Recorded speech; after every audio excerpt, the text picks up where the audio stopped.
জন্যই বোধহয় আমার ফিরে আসা। ইভেন ওর চাকরি ওরে সব কিছু স্যাক্রিফাইস করেছে ফর মি অনলি। সবাইয়ের সামনে আমি ওকে আমার থ্যাঙ্কস তো জানানো যায় না, স্টিল জানাচ্ছি। সবাই ভালো থাকবেন।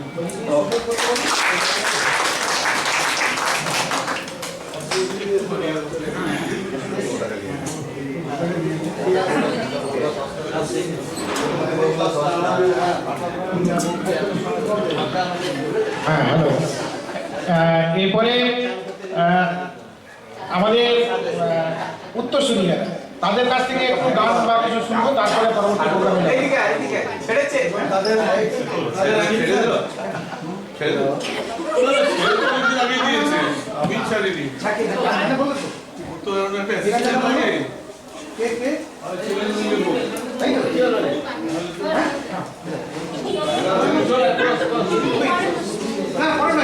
আমরা অন্য প্রোগ্রামে চলে যাবো। মানে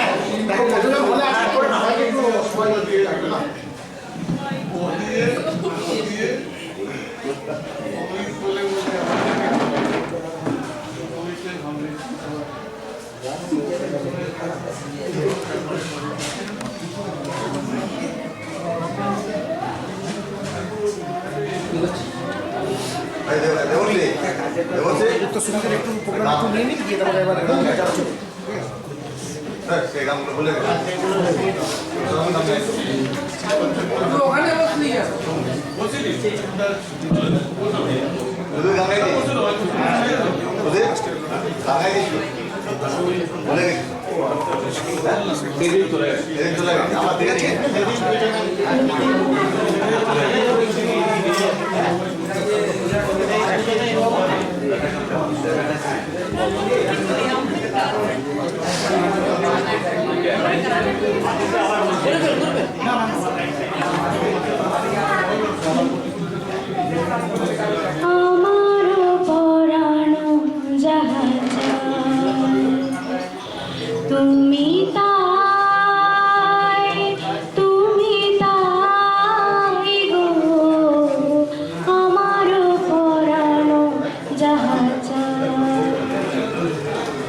I go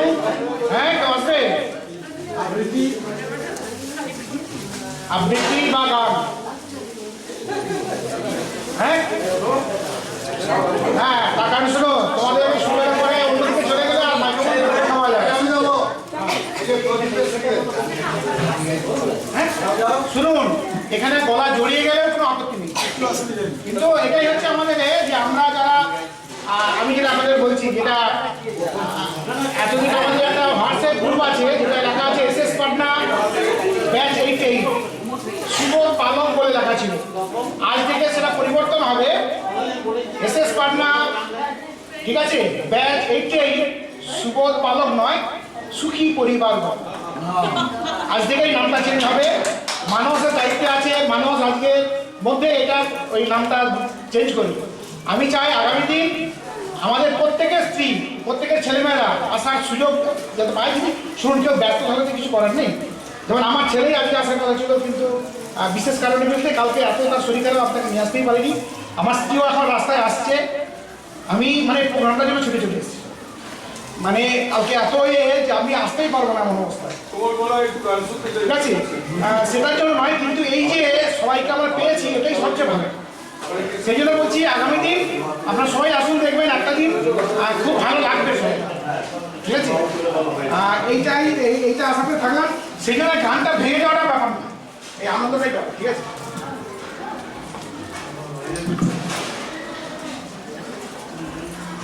নমস্কার, আমি অ্যাকচুয়ালি গাইয়ে নয়, আমি কাজের ফাঁকে নিজে নানারকম কাজে ব্যস্ত, মানে অফিস, সংসার, হাজব্যান্ড তো বাড়িতে থাকে না, বিকেলতে আসে, তারপর সব কাজের ফাঁকে নিজেকে একটু ভালো রাখার জন্য গানটা গাই। আর স্যালারি করেও সিঙ্গার নই, তো সেই হিসাবে অত ভালো গাইতেও পারি না, শরীরটাও খারাপ আছে, কাশি হয়েছে, চেষ্টা করছি। আর আমাদের এমনি রবীন্দ্রসঙ্গীত দুটো শুনলাম, আমি রবীন্দ্রসঙ্গীতই গাই, তবু আমি একটা নজরুলগীতিকে শোনাচ্ছি।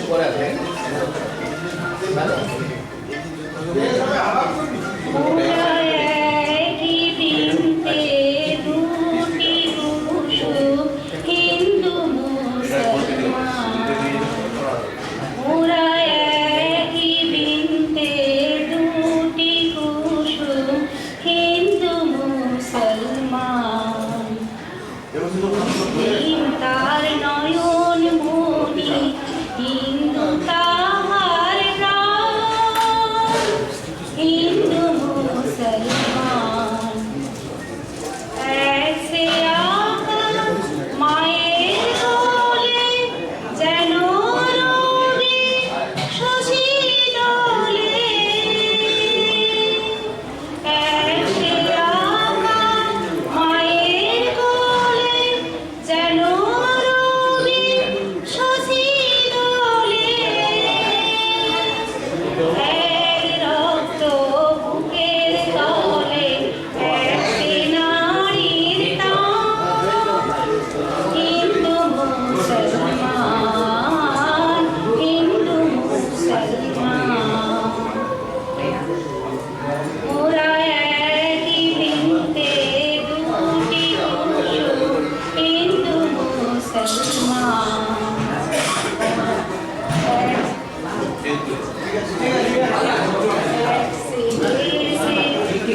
তোমাদের সুযোগটা দেওয়ার জন্য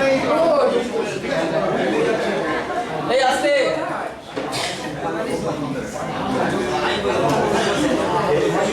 এই সুন্দর স্বর্ণালী সন্ধ্যায় একই বন্ধনে জড়ালে গো বন্ধু, কোন রক্তিম পলাশের স্বপ্ন মোর অন্তরে ছড়ালে গো বন্ধু। এই সুন্দর স্বর্ণালী সন্ধ্যায় একই বন্ধনে জড়ালে গো বন্ধু, আমলকি পিয়ালির গঞ্জে কিছু মৌমাছি এখনো যে গুঞ্জে। আমলকি পিয়ালির গঞ্জে কিছু মৌমাছি এখনো যে গুঞ্জে, বুঝি সেই সুরে আমারে ভরালে বন্ধু।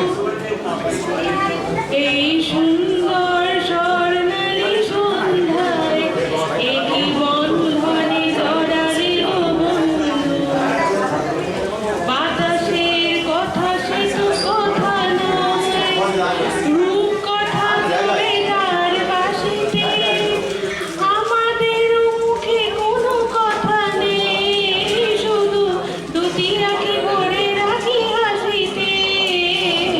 বাতাসের কথা সে তো কথা নয়, রূপ কথা জুড়ে তার বাসিতে, আমাদের মুখে কোনো কথা নেই, শুধু দুটি আঁখি ভরে রাখি হাসিতে। কিছু পরে দূরে তারা জ্বলবে, হয়তো তখনই তুমি বলবে। কিছু পরে দূরে তারা জ্বলবে, হয়তো তখনই তুমি বলবে, জানি মালা কেন বলে বলে বন্ধু। এই সুন্দর স্বর্ণালী সন্ধ্যায় একই বন্ধনে জড়ালে গো বন্ধু, কোন রক্তিম পলাশের স্বপ্ন মোর অন্তরে ছড়ালে গো বন্ধু। এই সুন্দর স্বর্ণালী সন্ধ্যায় একই বন্ধনে জড়ালে গো বন্ধু।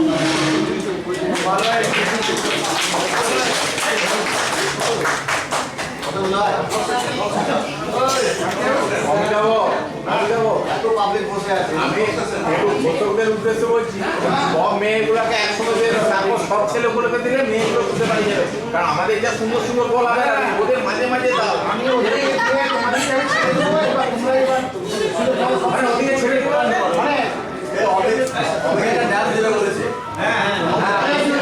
নমস্কার। রে ওরে তোরা একটু কম কথা বলছো, মানে গান গাইবে। আনন্দে যাবো আজি নবরবি কিরণে, শুভ্র সুন্দর দিদি উজ্জ্বল নির্মল জীবনে নব আনন্দে যাব।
শেষের দিকে হয়ে গেছে। এই তোরা একটু আস্তে কথা বল বা কথা বলিস না চুপ করে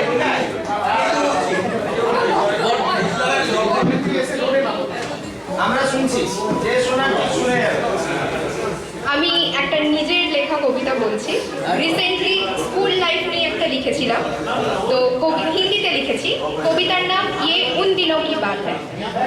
मम्मी पापा के साथ आए थे जहाँ अपनी छोटी सी कदम रखे थे वहाँ पहले पहर घंटों रोकर बिताए करते थे मम्मी की पल्लू छोड़कर आने से डरते थे धीरे धीरे खुद को संभालने सीखे नए नए दोस्त बनाने सीखे वे टीचर्स जो अनजान थे मेरे लिए देखते देखते वे अपना बन गए पढ़ाई लड़ाई सब कुछ किए नाचे गाए सबके साथ घुल मिल गए समय मानो ऐसे उड़ान भरे नर्सरी से पल भर में 12वीं तक पहुंच गए जो आंखें पहले कदम में रो पड़ी थी वो आंखें आखिरी में भी नम हुए 5 साल हो गए उस जगह छोड़े हुए जहां हर एक दिन अपने सपने सजाए आंखें बंद करके सोचूं तो बहुत सारे यादें याद दिलाते हुए उन दिनों की बातें ये उन दिनों की बात है जब हम